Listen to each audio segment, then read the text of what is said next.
Good evening. Good evening, everybody. How are you? Welcome to OCAD University. My name is Vlad Spičanović. I'm the Dean of the Faculty of Art here at OCAD U, and I'm delighted to welcome you all to our event. Karla Black is here with us in town. It's lovely to chat with you just a few minutes ago. Karla, welcome.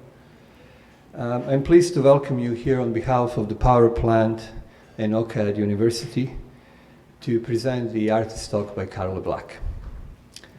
First of all, let me on behalf of OCAD University acknowledge the ancestral and traditional lands and territories and treaties of the Mississaugas of the New Credit, the Haudenosaunee, Anishinaabe, and the Huron-Wendat, who are original owners and custodians of this land on which we stand and live and create. Welcome to you all. Just want to say a few words about, just to introduce the talk, and then Nabila will introduce our speaker and guest, Karla Black.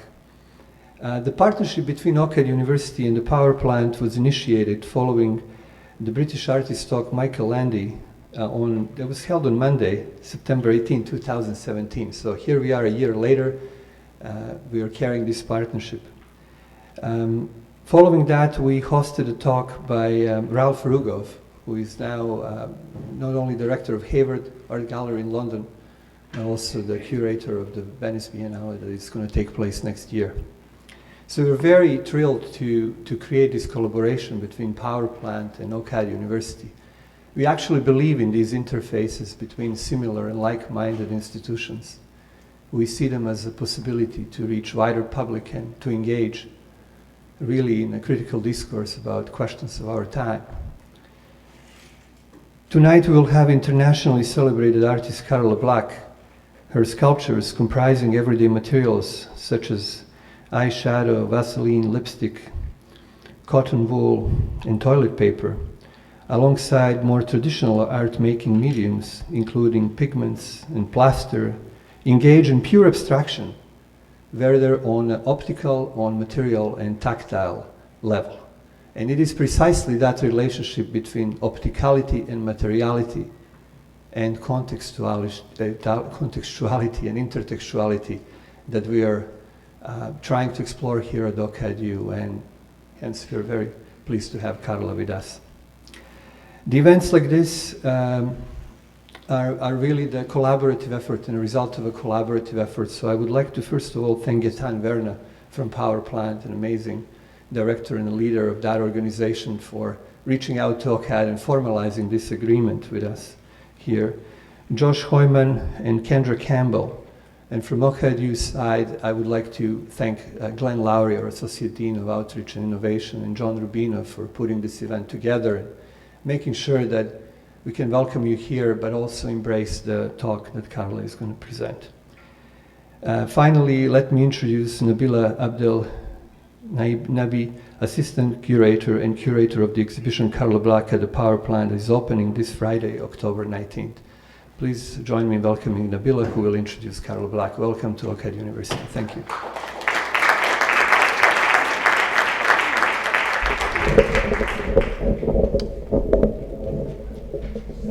Thank you so much. Good evening, everyone. My name is Nabila Abdenabi. I'm the Assistant Curator at the Power Plant. I'm delighted to be introducing Karla Black, one of the 4 featured artists from our fall 2018 season. Karla Black lives and works in Glasgow. Her work has been the subject of numerous solo exhibitions, including at institutions including the Institute of Contemporary Art in Philadelphia, the Gemeente Museum in The Hague, the Dallas Museum of Art, the Gallery of Modern Art in Glasgow, the Schinkel Pavilion in Berlin, among several others. In 2011, she represented Scotland at the 54th Venice Biennale and was nominated for the Turner Prize. Her work was also featured in the 57th Venice Biennale in 2017. Karla's works are completely absorbing in the way that they engage all of the senses at once. Her work changes the way that we view the materials that surround us, as well as the spaces that they activate. For her exhibition at the power plant, Karla has created a site-specific expansive sculpture that engages with the specific light and spatial qualities of the gallery. We're so excited to have had Karla here for an extended period of time to produce this new work and to be presenting her work in Toronto for the first time. Please join me in welcoming Karla Black.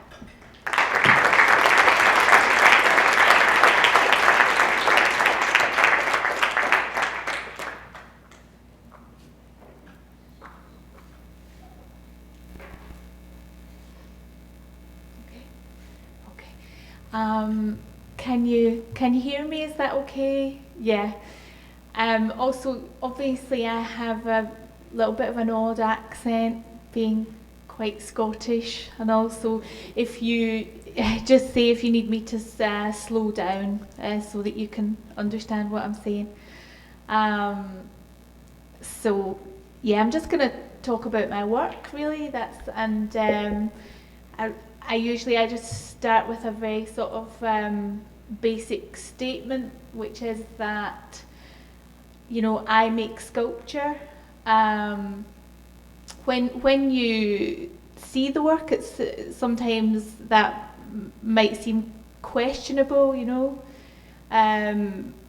These sculptures are often sort of either almost an object or only just an object, and they get very close to installation art, they get close to painting, to performance art, but I still am very adamant in the end that I sort of drag them back towards the autonomous sculptural objects so that I can say that they are individual works with edges and individual titles. It's important to me to say that my work is sculpture because sculpture is the medium in the sort of 50s, 60s, 70s that really sort of explodes itself into all the new forms within postmodernism. So, you know, performance art, sound art, land art, installation, all those new ways of working come out of the medium of sculpture, being as it is a medium of sort of space and also time, really, in terms of sort of movement around an object. So I just having trouble there trying to move between images.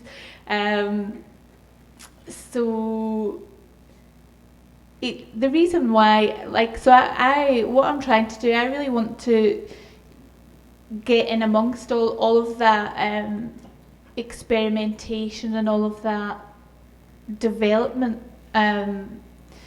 but at the same time what I feel that is got lost, you know, within postmodernism is aesthetics, really, I suppose, and a real sort of careful attention to formal aesthetics that is present in the really sort of high modern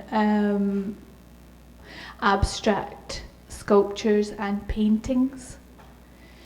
So, as well as saying I make sculpture, it's also important for me to say that I make abstract sculpture. And when I talk about abstraction, you know, abstraction in its traditional sense is pictorial abstraction. So yes, my sculptures are pictorially abstract in that they don't work themselves up into a representational image of anything, but also more importantly, I suppose for me, they are materially abstract. So I use quite traditional art making materials, really, as much as what people often notice in the work is the unusual materials that are in there, like maybe there's a little bit of eyeshadow or there's a bit of Vaseline here and there, you know, but mostly there's really huge amounts of stuff like plaster powder, powder paint, paper, chalk, all really traditional art making materials. But what I do is use a lot of those materials in their raw form. So they're, you know, traditionally sculpture, as we know, would be mixed with water and would go through its chemical process to become a sort of hard, permanent, structural material. But when I use it just as a powder. And a lot of the materials I use, I leave sort of raw, unformed, and so they remain materially abstract. And the reason why I do that is to try to sort of retard some sort of life, some sort of energy, the potential that is in the material. I want that to remain. And sculpture is important to me, you know, to have within, because if, you know, what I'm trying to do a lot of the time is sort of experiment and find not solutions to sculptural problems really. I'm sort of working with sculptural problems. I might find some temporary sort of responses to those, or some, you know, little solution at times, but it's not like I'm looking for there to be a sort of end point or something that can be tied up into a sort of explanation as though I've you know, I've sort of got there, or I know what I'm doing with it. But it's important to me, the abstraction element, because well, for many reasons. One of them is that you know, the difference between sort of sculpture and painting traditionally, I suppose I think about that quite a lot. I like to retain sculpture as the root and the limits of the work, so that it has these kind of edges that I can operate within, almost like it's like a sort of scientific discipline, I suppose, like it's a little kind of niche experimental area. So I suppose that sculpture, how it differs from painting for me, I suppose if I think about art in general, what it is for me, or why I do it, or what sort of purpose it has. In general, I sort of think about it as being, when I think about my own work, I think theoretically it's the root of it is psychoanalytic, I would say. I suppose because I think about art a lot as behaviour, and look at that one. And so I sort of see it as being quite related to the drives, and it being quite a sort of animal behaviour, I suppose, and somehow related to freedom then within that. And so I kind of think about art as a little fenced off area within the civilised world, where one is given permission to behave like the animal one sort of truly is, you know. These a lot of how I make things and the materials that I really love to use, like I really love sort of powders, pastes, oils, creams, gels. Also, I don't differentiate between sort of natural and cultural materials. There's not much difference to me between sort of dirt, I suppose, and maybe eyeshadow or something. It's just a kind of powdery substance with a colour, and I'll choose it for its particular sort of material quality and its particular colour. But I suppose the way I make work, sometimes I sort of think about it a bit like kind of scrabbling about in the dirt, and the behaviours. In saying that, I don't want to say my work, it's not pure gesture, again, to bring it back to the importance of aesthetics to me. So I have this, there's a tension because aesthetics is so important to me, and I feel like I'm so formal about it and so careful with it that when I make something, it's really finished, and I don't want it to change. But so it's not like it's it might look like it, a lot of the time it looks messy. It's not pure gesture, because for me, I suppose that seems a bit too much like self-indulgence or something. So but the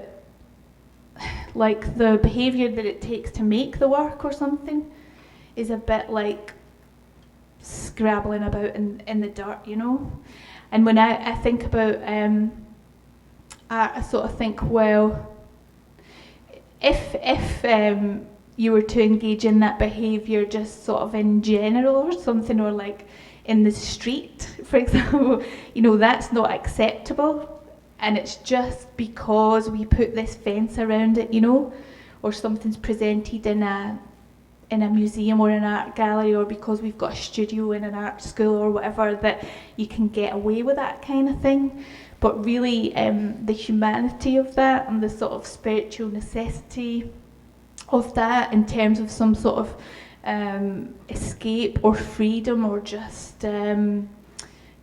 connection to one's sort of animal nature, would be really important to me. It's really important to me for that to exist in society. And so I suppose I think a lot about art as an escape then, or something, not just for me, not just for the person making it, but for the person looking at it. It's difficult looking at these things, these are images and the colours are all wrong and it doesn't look right, it's never, photographs of my work are never gonna do the trick, it's like, it's a real sort of visceral, physical thing to experience, and I always say that the work tries to elicit at least a sort of impetus towards physical response, which I'll talk a bit more about that in a minute. This is my Venice Biennale Pavilion show. I'm not very good with this microphone.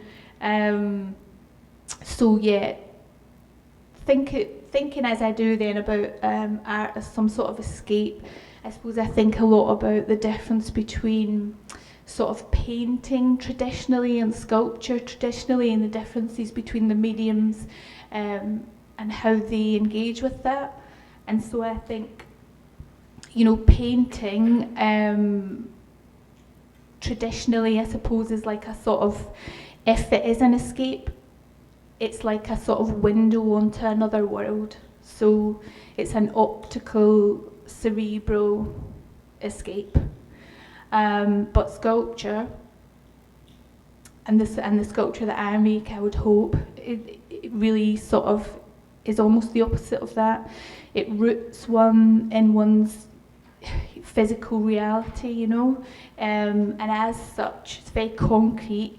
And what it then offers, like as an escape or some sort of transcendence, is an absorption, an engulfment. But to me, that can be as much of an escape as the optical cerebral one. And so when I say that, when I make these exhibitions or these sculptures, and what I hope is to elicit at least an impetus towards sort of physical response. In saying that, it's always these sort of large amounts of this is like all different kinds of sawdust in the Gallery of Modern Art in Glasgow. But when you see, if you see the show in the power plant as well, It probably is better illustrated by something like that. And you see, you know, all the powder and the looseness of that. Just the tension between all that loose material and the temptation that's intentionally there for you to want to touch it, and then the denial of that, just, you know, mainly by that sort of fence that is the, you know, the museum or the gallery to say that you don't touch. I suppose what's interesting to me about that is what that sort of does to within the body when the viewer's looking at it, is that a real sort of physical response to something has to you know, transfer itself into a sort of optical cerebral one, and that's a very sort of civilizing thing. And so if I think about art sort of as an escape or something, I also think about it as one of the sort of improvers. So one of the sort of markers of a kind of civilized society. So it's like if, and I suppose this sort of relates to the materials I use, how close it gets to painting and how much sort of surface there is in the work. I always think, well, if art and literature and science are like sort of improvers for the mind or something, for the inside of the body to civilize the animal,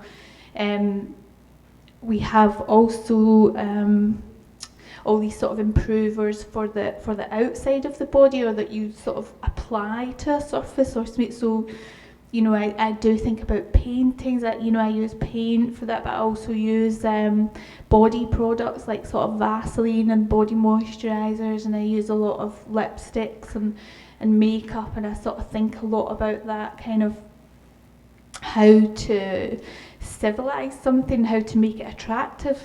And it's not just to, you know, how to within my own work, I think you can see that. So I use all these, you know, kind of loose, raw materials, and I suppose historically the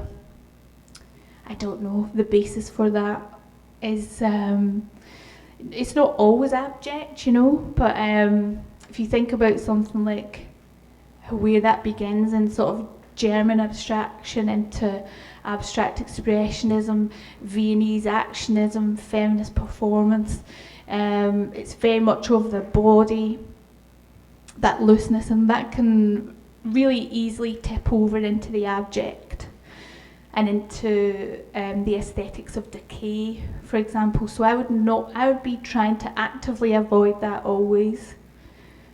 I'm not interested in the abject, and I'm not interested in decay. And I'm trying to use colour always to bring it back, to tip it back towards attractiveness, to take it away from the abject. And that's because I suppose I'm trying to really sort of concentrate so much on the sort of careful aesthetics of modernism again, to try to have beauty in this level of sort of kind of abject energy and expression.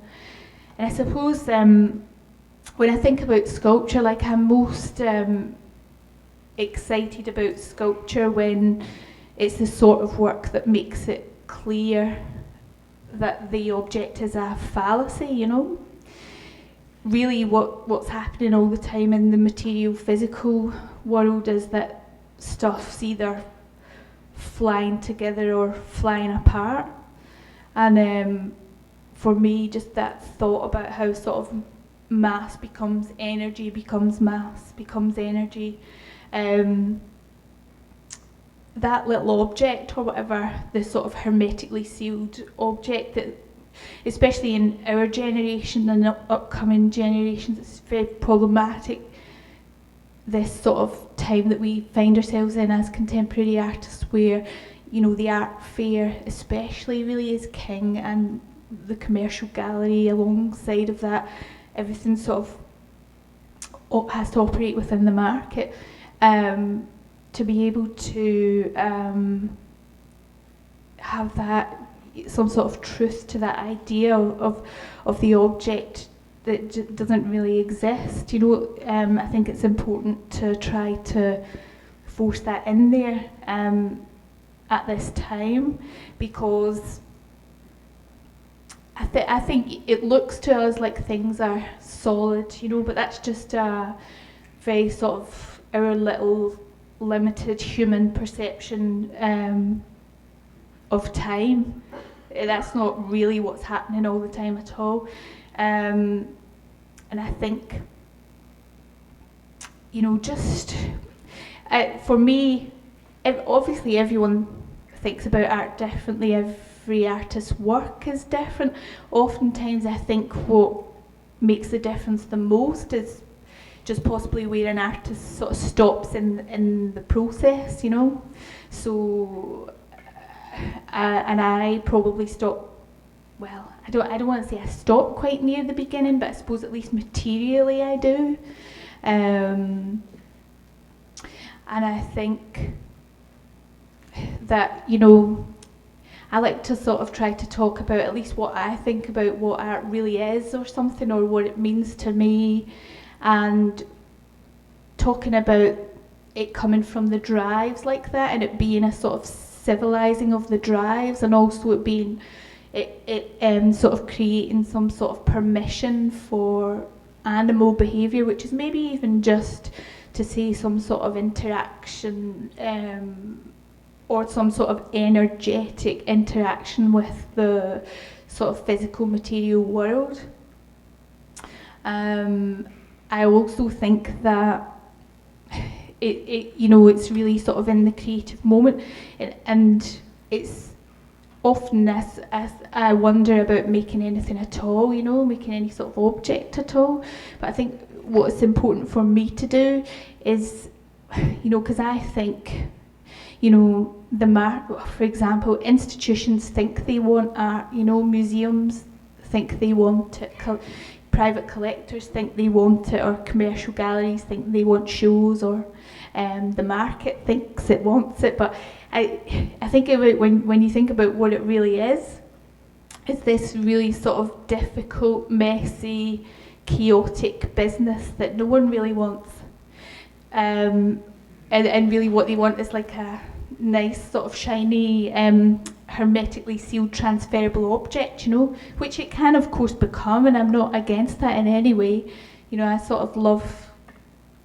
am a lover of art, you know, like I love all, you know, paintings and sculptures, figurative art, abstract art, everything. But I think what's important for me to try to do is I'm really trying to force that difficult, messy, chaotic moment of what I think art really is. I'm trying to force it into the market and into institutions and into museum collections and into sort of private collectors' homes and all those things, and into auctions even.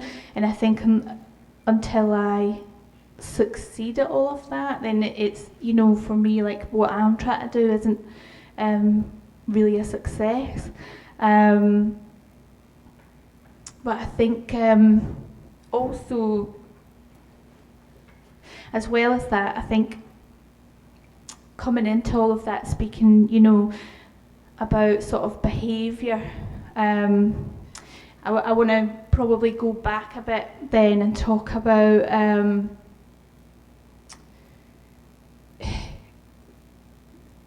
like really ancient art that I'm interested in. and I suppose that would come from, I maybe want to talk about, or sort of ask the question, like, just why make anything at all, and whether I really ever do maybe make an object, or and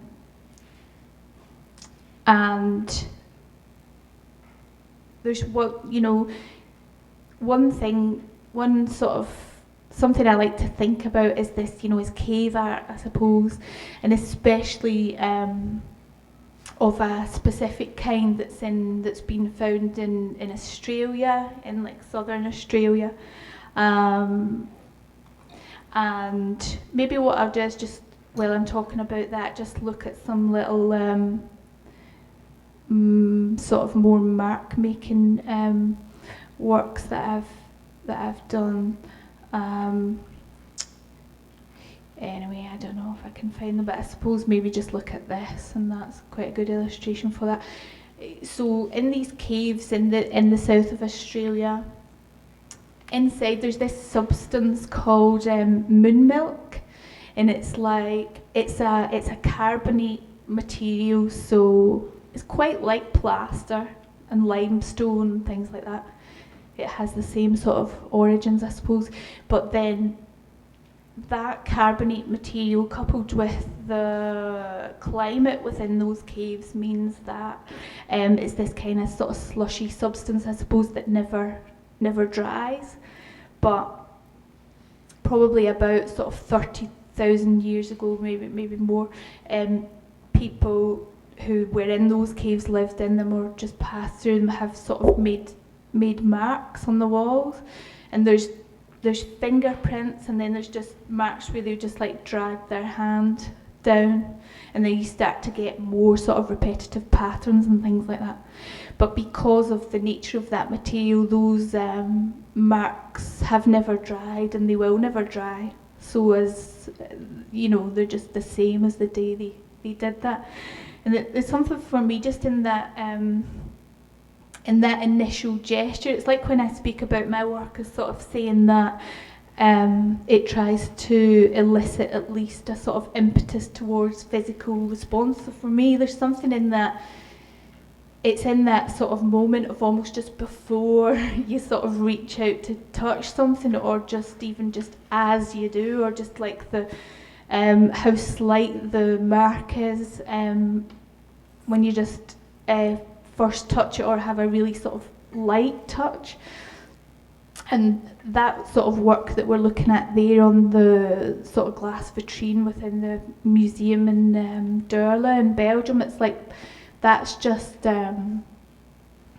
all these sort of UV lipsticks that I've made marks with on the glass. But I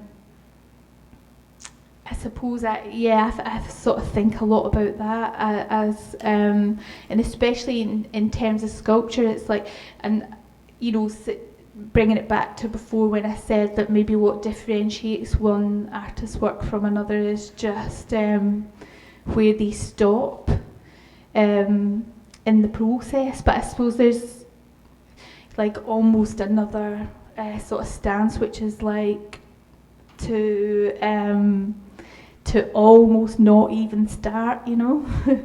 And what sort of mark making that results in, and what sort of sculpture that results in, you know, sort of I think that's why I said, you know, before, it's like my work's like, is it always just sort of almost sculpture or only just sculpture? And the colours are often so light because I'm trying to almost not have a colour or something, just stay as close to white as I can get. And I think it's like that sort of stance of kind of almost what happens if you almost don't begin, or you sort of only just begin, and you retain that then that sort of element of behaviour in it. And it's not just, so that's almost the wrong way round, because then that's thinking about me as an artist, me doing it, which isn't the interesting thing, I don't think, you know. It's more the power has to be in the person coming towards the work when the work is there. And so I try to like leave it really as open as possible, so it's just like you can't touch it, but often your mind can sort of touch something I think if it's open enough, it's like sometimes the abstract paintings that I like the most have space in them or something like that. It's not just that, and that's too crude, and it's almost like you could sort of put it together. But it's not, but it's a really sort of physical way of using your mind, I think. Because obviously I'm not engaging in a sort of mind-body separation, like philosophically I would say, like Robert Smithson, like all words for actions come from physical things, and it's not like obviously you're just all, it's just all the one thing, it's just all physical. And I think that's why I've tried to go from here, like a bit of a leap, to try to go from here to language and representation then, and then how for me the link between those two things, I think in art, how like representation and the figure and the landscape are really tightly connected to language in the history of art. But for me, there's no figure in the work ever, no representation. There's like the person in the work should be the person looking at it, and that's really important to me, like that sort of abstraction as well, because traditional art has a real sort of connection to language, but through narrative, narrative, the metaphor, the symbol, which means that it points outside of itself. So trying to go back with that statement to thinking again about the painting, the traditional painting being a sort of window onto another world. It points elsewhere, not just in terms of like sort of scenery or something like that, but meaning, and sculpture can be, and obviously painting can be different from that, but traditionally sculpture can be different from that. I think my work doesn't point outside of itself via sort of metaphor or the symbol or narrative. It holds everything that it is. It's all sort of embodied within it. And instead of then meaning as that, that sort of something that's really attached to language, and to me quite alien to sort of visual art and to sort of physical material experience of the world. I always say I prioritise material experience always above language as a way to sort of learn about and understand the world, or just to move through it. So instead, meaning, right? I'm very confused by that word. I don't like it. I don't understand it. And it troubles me a great deal. And I think what's much more interesting to me then, I think, are consequences. So the difference between that is meaning is how it relates to language and all those sort of traditions that link it to the figure and the landscape and the metaphor and the symbol. Just to point you away from the work itself, take you elsewhere. But consequences, to me, like, they're sort of embodied in the work. It has to do something, it has to be for something. And practically, I feel like I want my work, and I hope it does, or I could sort of explain how it does, not necessarily have meaning as such in terms of, I'm not interested in connotations, especially through the materials. We can talk about that later or whatever. But I'm much more interested in the consequences that it can have through its actual concrete existence in the world. And it does have consequences, and partly what they are is that it brings the difficulties that art should bring, you know, like it has practical consequences for any institution that tries to show it. It has consequences in the market, and it forces a different relationship with art, where it is more demanding of the viewer, of the collector, of the, you know, of the people around it, because, you know, for example, I won't explain exactly how this works here, but it's just like if you were to buy something, for example, you know, it even introduces the idea that just because you pay money for something or you buy it, it doesn't belong to you, because that's not even possible in this instance, you know. That's just one example of the consequences that the work might have.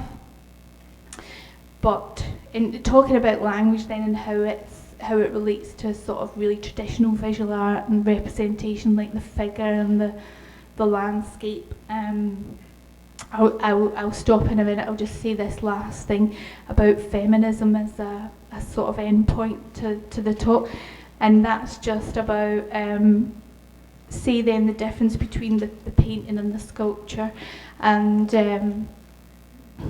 the difference between a sort of looked at figure and something that gives a person or a body a sort of experience in the world, an absorption in there, which I just feel like that sort of material physical reality is somewhere where you know, language sort of disappears, and the image and the idea of the image, or even the conscious thought of what you yourself might look like or something, while having that sort of engulfment, being absorbed in material reality, that at least for a minute it takes that away, and it's like I always at the beginning of my and not for long, you know, so I'm not saying for long, but just like that's some sort of possibility in there for that,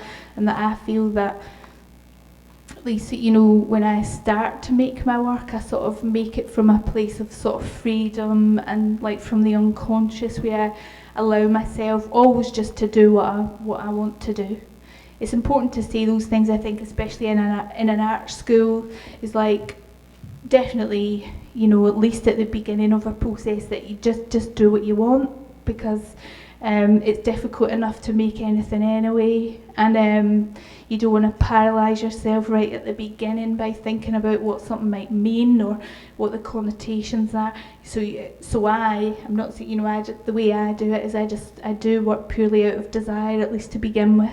I like that colour, love that material, you know, I really love those oils and pastes and powders and gels, and I love all the colours that I use, and I might just want to see a big huge amount of like powder blue or whatever, and that's how I work to begin with. But very quickly, because it's not pure gesture, and I don't really believe in that for my work, very quickly I think within that the conscious mind comes in, and with that comes language and sort of editing and self-awareness and historical references and theory and all that sort of stuff, you know, comes in pretty quick. But I would hope that at least in the beginning of the process, or somewhere within the work, as well as all of those things which are really important, I think it's not I don't think any work should or can like exist in a vacuum, you know. But at least within it, there's some remnant of what I think art really is, or at least what's important about it to me, like that sort of freedom or that sort of escape, you know. So I'll just stop talking now.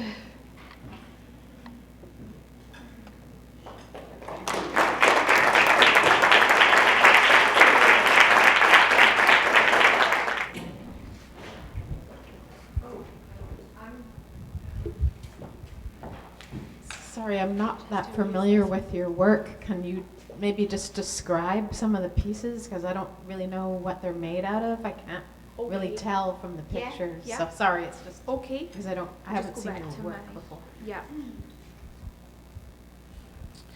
Right, let me see then.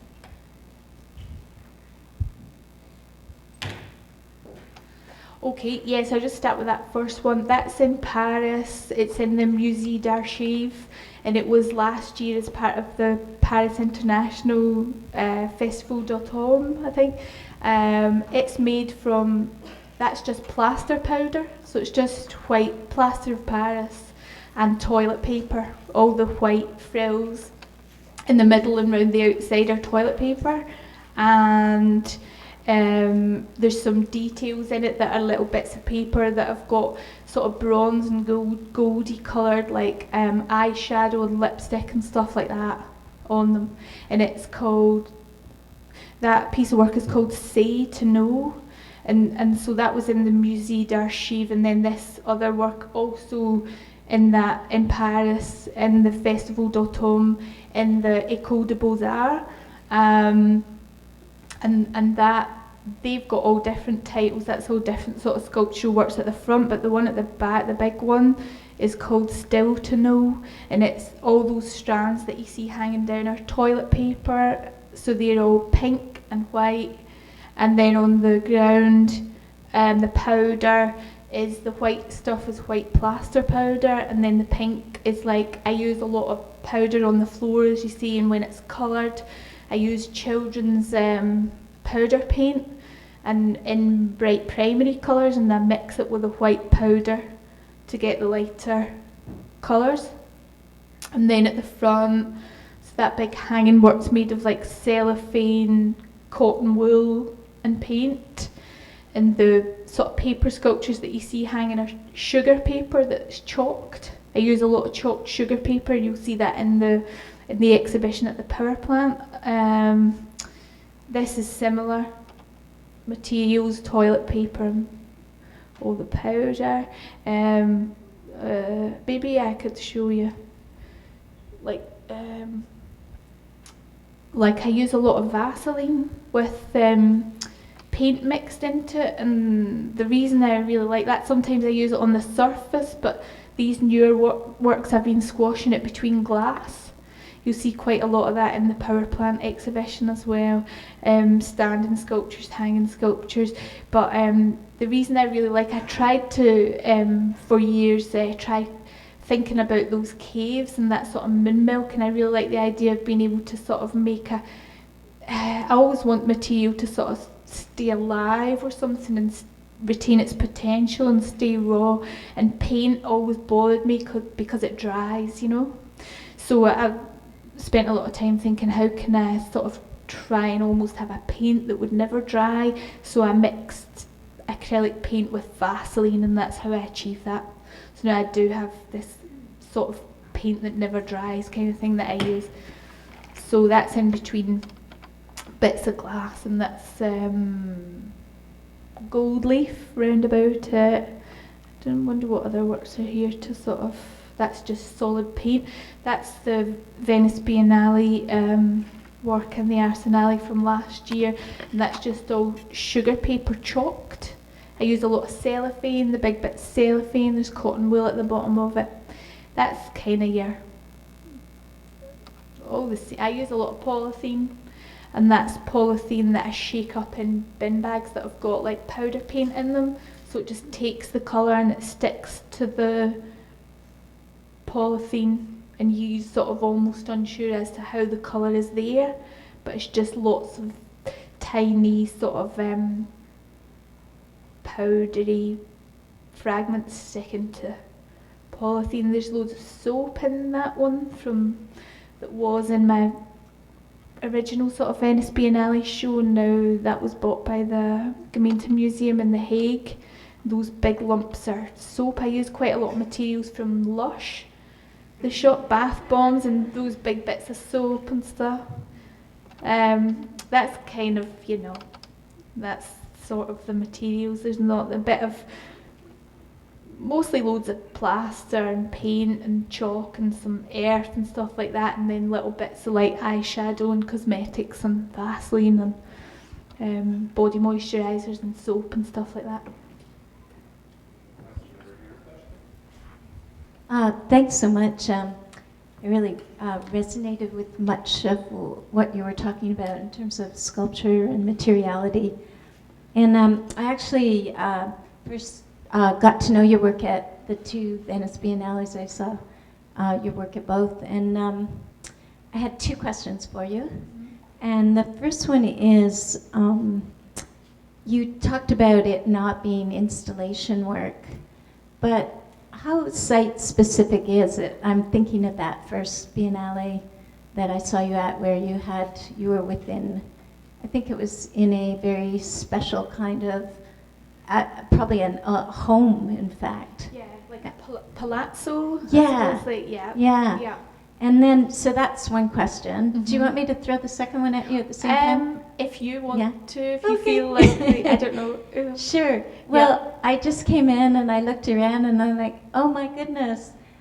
There's just, the audience is predominantly women, and that surprised me a little bit. And I wondered if maybe you could comment about that, because obviously some of the materials that you work with, I'm thinking about the makeup and the colors and stuff, I wonder if that concerns you or interests you, or how you respond to it. And it really surprised me that I came in, I was like, oh my goodness, it's just like a lot of women here. Anyway, those are the 2 questions. So as long as the men don't feel too insulted by that, 'cause I can see some men. Right, yes, so, well, the site specificity, I suppose, yes, it is always really site specific, you know, especially the Venice show. Also, I suppose it's quite complex, I suppose, to answer that question, in that in my work, there's sort of all different categories of work. You know, there are sculptures that are just freestanding sculptures, even though they're maybe made of paper and they have stuff smeared on them, whatever, but they are transferable things that just go in a crate, whatever. Then there's like the hanging works that can be made somewhere, always made site specifically, I suppose, where they are, but then they're brought down and then they're put up somewhere else. Even the Venice work, what I tried to do, so there's a tension between sort of permanence and impermanence, and also in being able to make sort of site-specific sculpture and saying, yeah, this has been made site-specifically and it works with this room, but it's not an installation, it's a sculpture, and it is transferable, but it's just a bit more complicated, or there's a way of doing it always. And for example, I wish I had a photo, I don't have a photo to show you that that work in the Venice Biennale in the Scottish Pavilion, you know, their individual pieces of work, the one with all the blue and the pink and the yellow paper and the powder, that's called At Fault, that's it there as well. And so it's an individual sculpture, and it was bought by the Tate, and so it's in the Tate in London, and it's like it's a different incarnation. They bought it, it's the same, it's all that material and stuff, and I went there and made it in the room there, and now that's its permanent incarnation. It's similar, but sort of quite different, so I do quite a lot of that. But I would still always say it's the same sculpture. It's hard, you know, because I say when a sculpture's finished, that's it, finished, and it has to sort of stay like that. And also it's a permanent piece of work. So that's finished and that's a permanent sculpture. Now, as hard as it is to sort of accept that or something, there's a lot of things around it that make that possible, lots of sort of documents, and then also just relationships. So I'm always still attached to the work all the time. It's like, even if a museum, that's how I was saying before, I was trying to sort of almost do that thing of saying just because you buy it doesn't mean it's yours, you know, or you certainly don't have any power over it. It never becomes detached from me, even when it's owned by the Tate. anyway, but that's complicated, and then there's a relationship involved in that, I suppose. There's lots of documentation involved in that, and so I suppose if it's not always, I mean, installations could be made site specifically also and moved somewhere else. But I suppose for me, even in that Venice show, they're all separate, even though it comes together in, like an installation, and you'll see that in the same way in the power plant, but I'm still saying that's a sculpture, that's a sculpture, that's a sculpture, and they're all different, and they've all got different titles. And then the reason I'm doing that is maybe one of aesthetics and sort of the formal and the importance of that to me, to not let it just kind of peter out into a sort of postmodernism or something. It's problematic. There's lots of things about the work that are very contradictory. The permanence, impermanence, the fact that it's sort of saying that it's this one specific medium while looking so much like all the others. But, you know, I want that to be there, all that tension and contradictions and problems, because it's not like ever that you can just sort of tie it up and say it's one thing or the other. There's just a way of sort of doing it all. And then I'll move on to the second. So that's gonna be right.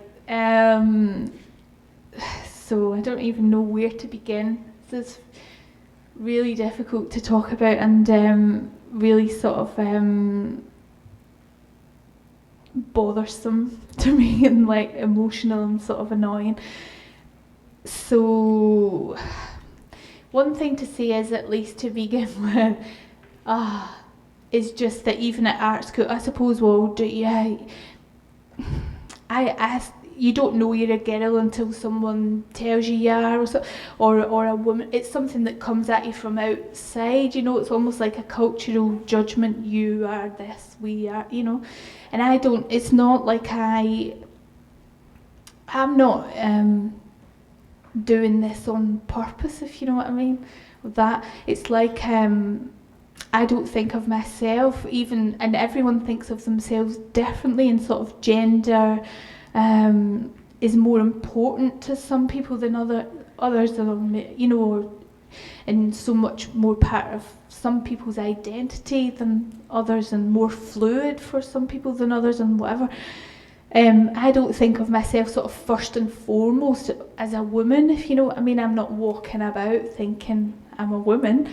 I'm much more, you know, the way I talked about the work, like sort of animal or something like that. It's much more, I sort of feel like a sort of living creature in the world, like in that sort of material contact with it. It's much more important to me all the time. I don't really, I'm not really thinking I am a woman, I make women's work, but nobody is anyway, I don't think. So it's bothersome, and more for the, you know, the cultural judgment that comes at the work. And when it's written about critically, you know, it's often, so people will say or write, this work is very feminine, yeah, but then alongside that word they'll say it's you know, it's impermanent, it's ephemeral, it's light, it's fragile.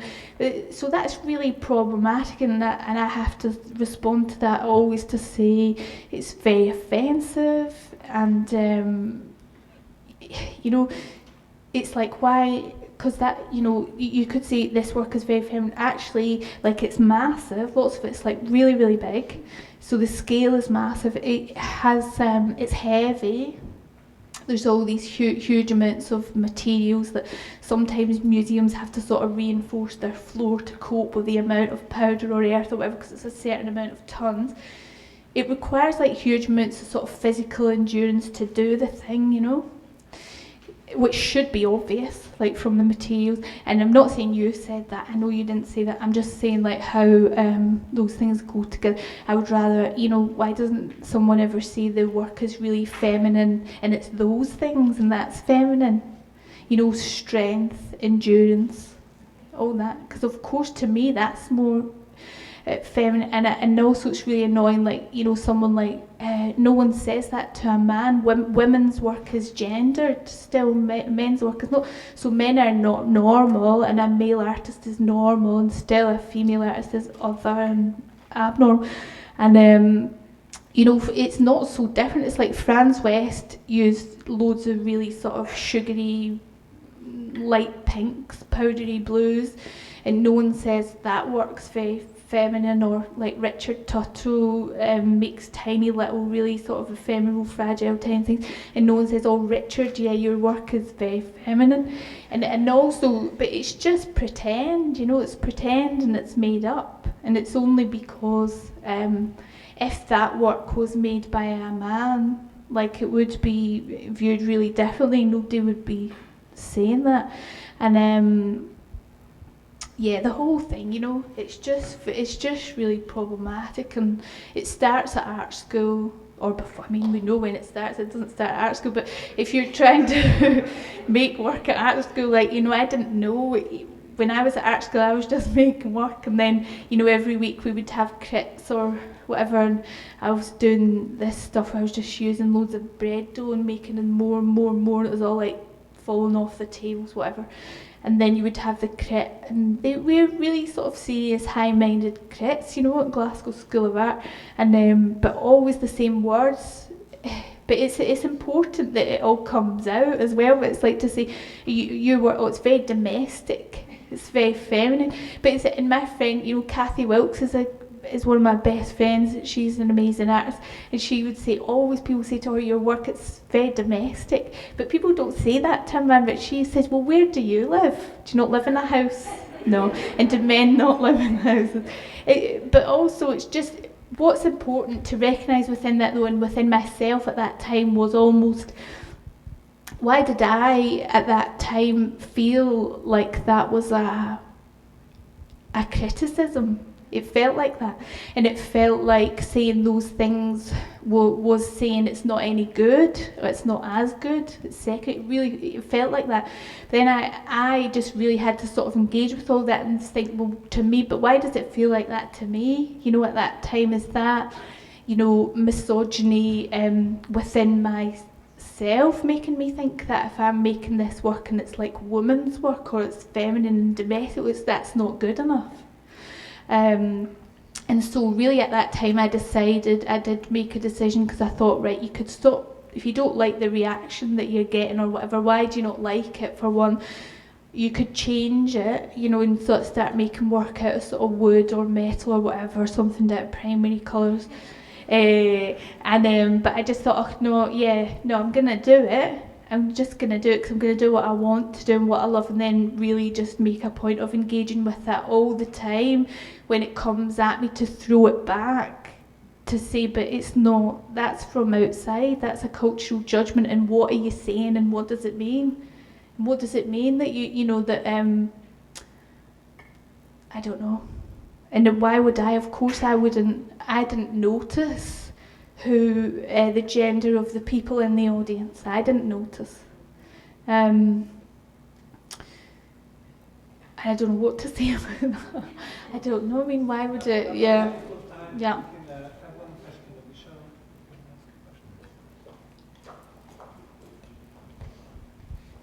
Hi, thank you. Is this on? Oh, yeah. I'm interested in the difference between seeing these in these discrete spaces that are framing the works, and how you work through the process in your studio, because I would think where the edges of the world and the edges of the sculptures happen is more dynamic in the studio. I suppose in my studio it's more experimentation that takes place. I would never, I suppose it's that I would sort of experiment towards the larger works. So I'd be working with materials to see what they can do, or working with certain colours to see what they can do. You know, like for example, when I first ever made like a really big white powder piece of work that you've seen one example of there, I had a little tiny studio and I did an experiment that was that size, you know, and I just put some white powder and I thought, yeah, that'll be fine. And then I did it because there would be no point to me, like in some ways, of making a big piece, like a big raw piece of work in my studio, because it's more like when I do it in the spaces where people are gonna see it, and then it happens at the time and that's it. Like there's no point in me taking it to that level in the studio, you know. So I, in the studio, just experiment with materials, or I make things like that. I make the more transferable works in the studio like that. I made in my studio. I made those bits in my studio, but I made that, for example. I didn't make that. Like I wouldn't. Yeah. And I can have like a tiny studio or no studio or just be in the house. I don't really have a big studio. Please join me in thanking our